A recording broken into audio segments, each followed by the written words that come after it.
Hey guys, what's going on? It's Paul here, and I'm just doing a little life update. So, just jot some notes here. Probably shouldn't start recording yet. I'm a little unprepared. Anyway, so, yeah, just been doing fine. Just I've been working out a lot, and I was a lot more out of shape than I thought. So it has really taken me. I've been hitting it hard for 2 months, and I'm just now starting to see some of the results from my work. So working on it, working on the, just, I don't want bulky muscles. I just want, what I have to just get toned, and it's finally it's getting better. It's getting a little more toned. I've got a ton more work to do on it, and just want a lean, tone look is what I'm going for here. I've modified my diet in some ways. I still like to have my little treats every now and then. I try to minimize them. I've cut the sodas way down. I may drink one of those little tiny cans per day of like Sprite, something real light. And but yeah, I've made a lot of changes, and I'm really proud of myself because they weren't really easy to do. So been hitting it hard, playing a lot of tennis, working with my Bowflex a lot, and almost every day, which I probably shouldn't. I probably should have a couple of rest days in there. So, but it's paying off. A lot of the fat's dropping off. I'm still losing weight, but I'm gaining muscle. So I'm not losing enormous amounts of weight, but I'm still losing. So that's good. And things are good. I went and had my T levels checked.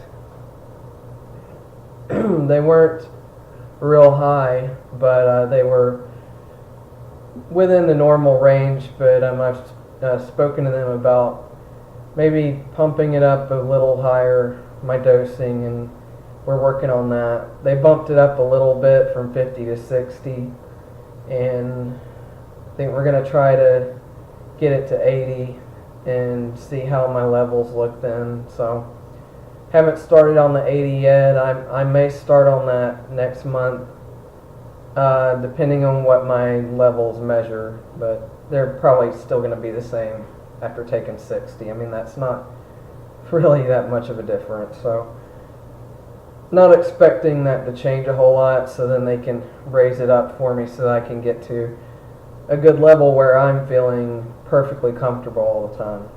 Because I wasn't feeling real comfortable. Was having cramps like the last day before I took my shot, that type of thing. So that's not normal. So anyway, the next thing I was going to talk about is my ex-girlfriend is kind of back in my life a little bit. I've put strict, very strong boundaries up. Her ex and her split, and it was a very bad split. And her family reached out to me, and she really got to a crisis point with herself, and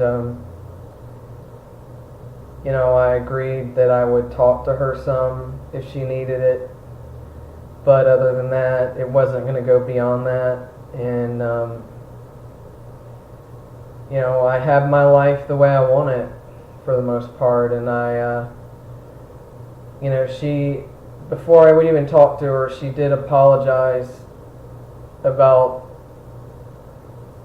basically every bad thing she had done to me, which for her, that was a big deal because she never apologizes for anything in her life that she's done wrong. So I'll give her credit for that. I mean, she at least made amends and continues to do so. And, I don't mind talking to her sometimes if she, is going to have a good attitude and be trying to get her life in a healthy direction. Because it's not taking anything away from me, so. But I do have very high, strict boundaries up. There are certain things that are not going to fly, and I will never get in a relationship with her again, and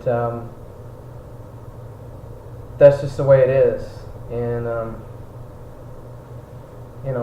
so yeah, that's where we're at on that subject. But I am trying to get my savings saved back up, so I am working on that, and part of my plan to get my savings back up, because as we all know, I mean, if you have top surgery, that really can do a number on your money, on your bottom line. So it was very expensive, the traveling and everything, and I'm just now kind of feeling the backlash from that.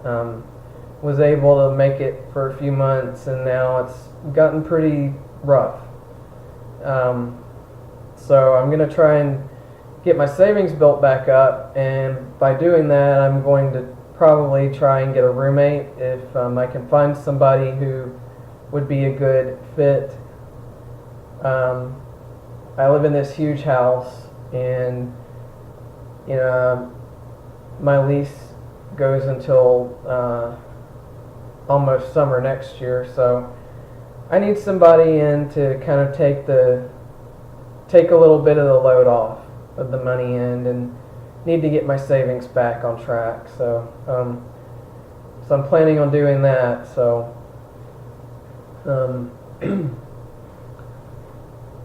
if any of you guys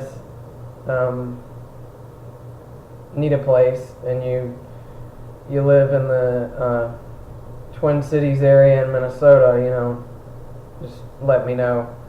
I've got a huge house, and it's just me in it, and plenty of room, a lot of extras. I'm probably charging about $600 a month, but you get your own space in the garage. It's a lot of extras, just a whole lot of good, way more than what most people are offering around here. I've seen what they're offering, and they're offering really crappy places for over $600, so very good deal. So if you know anybody, or anybody in the area is looking for place to live for a little while, yeah, hit me up. So yeah, I'm working on that, and I think my landlord is going to approve. He has to talk it over with his wife, but I think he's open for it, so hopefully that'll work out, and I'm hoping I can get somebody who is not a nut, and that will pay the rent on time, and who is responsible and quiet for the most part. So anyway, I'm also thinking about possibly looking at plans to write a book. It's... My cats are going at it again. Part of the reason is just to get it out there, and to possibly help some people out, and also to just kind of get down on paper and stuff, some experiences that I went through, and hoping that it'll help somebody else, in their transition and in their life, and maybe it will help, somebody who is a cisgendered individual. Maybe it could help them understand better. I don't know. But, you know, it's just to help people. It's not even to make a barrel of money off of it. It's just a chronicle of my personal experience, and so I'm looking into doing that. I mean, that's probably not going to happen for a while now. But you know, it's just something that I kind of have an idea for the future. It would just be basically, I guess, an autobiography, you know, real, true experiences that I went through throughout my life before transition and after the initial, you know. So, hang on one sec.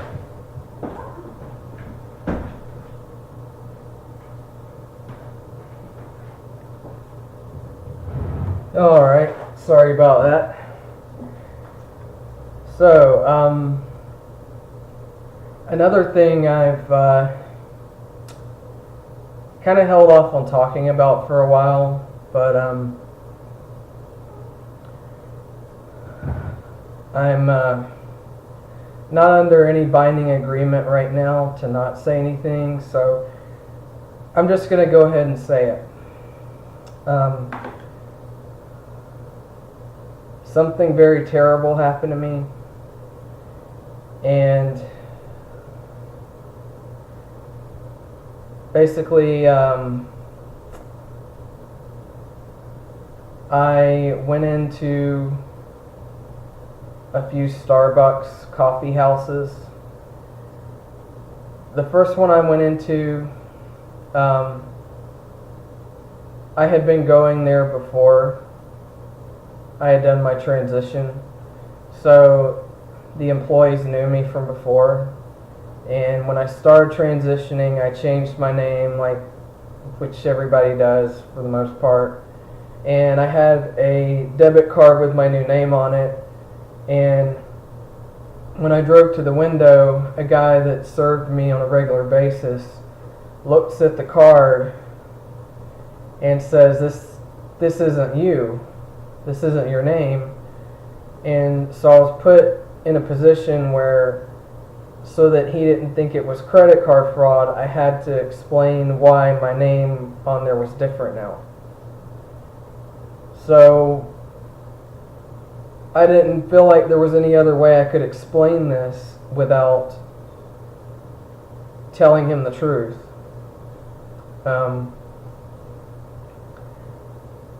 So I was put in a position where